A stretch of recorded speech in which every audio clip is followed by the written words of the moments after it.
Um enigma do passado. Homossexualidade e a lenda dos faraós. O Egito Antigo. Uma civilização de deuses e faraós, pirâmides e mistérios.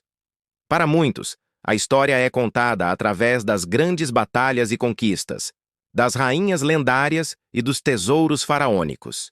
Mas e se eu te dissesse que por trás das grandiosidades existia uma complexidade nas relações humanas que raramente é mencionada?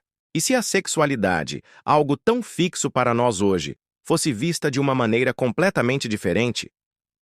Mergulhemos no reino dos deuses. A mitologia egípcia é cheia de histórias de poder, traição e, sim, atos sexuais.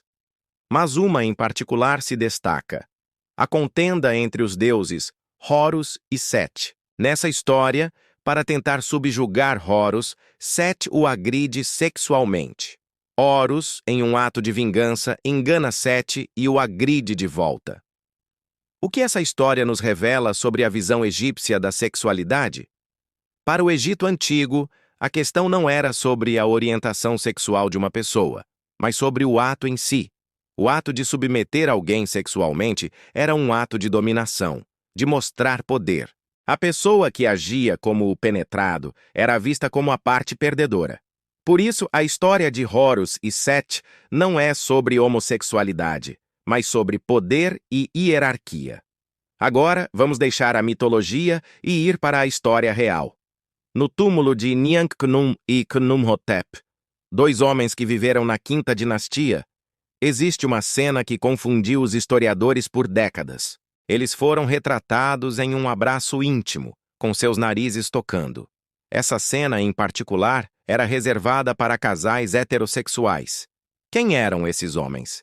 Eram irmãos, amigos próximos ou algo a mais? A tradução dos hieróglifos ao lado de suas figuras os descreve como supervisores de manicures do palácio do rei. Eles eram de alto escalão na corte do faraó. A cena do túmulo sugere uma relação especial entre eles, mas a falta de palavras egípcias para homossexualidade torna a interpretação difícil. Ao contrário da cultura grega, que tinha uma vasta literatura sobre o tema, não há textos egípcios explícitos que descrevam relações de mesmo sexo. O Egito, como outras civilizações antigas, não dividia a sexualidade em homo e hétero. A vida era vista como um todo, sem rótulos. Isso faz com que a pesquisa sobre o tema seja um quebra-cabeça complexo. A sociedade egípcia, embora hierárquica, era bastante liberal em alguns aspectos. As mulheres podiam ter propriedades, iniciar divórcios e até mesmo se tornarem faraós. O casamento, embora fosse a norma, não era visto como a única maneira de ter uma vida plena.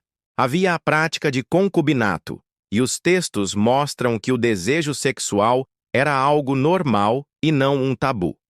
Os deuses egípcios, como Osíris, eram figuras de fertilidade e poder. As estátuas de Priapo, na Grécia, que celebravam a fertilidade masculina, tinham uma contraparte egípcia. Isso mostra que a sexualidade em si não era um tabu, era vista como parte do ciclo da vida e da morte. É um erro aplicar a nossa visão moderna de homossexualidade ou heterossexualidade a uma civilização tão antiga e complexa. Os egípcios tinham suas próprias maneiras de entender o mundo e as relações humanas. A falta de palavras e a ambiguidade de algumas cenas sugerem que o tema não era importante para eles, ou talvez fosse visto de forma tão normal que não precisava de rótulos. A história do Egito Antigo é um lembrete de que a história não é apenas sobre o que foi escrito, mas sobre o que foi deixado de fora. A homossexualidade, ou a fluidez sexual, talvez fosse tão parte da vida egípcia que não merecia uma menção especial. A ausência de evidências pode ser, na verdade, a maior prova de todas, a de que o Egito era uma civilização que via a sexualidade de uma forma muito mais fluida do que nós hoje.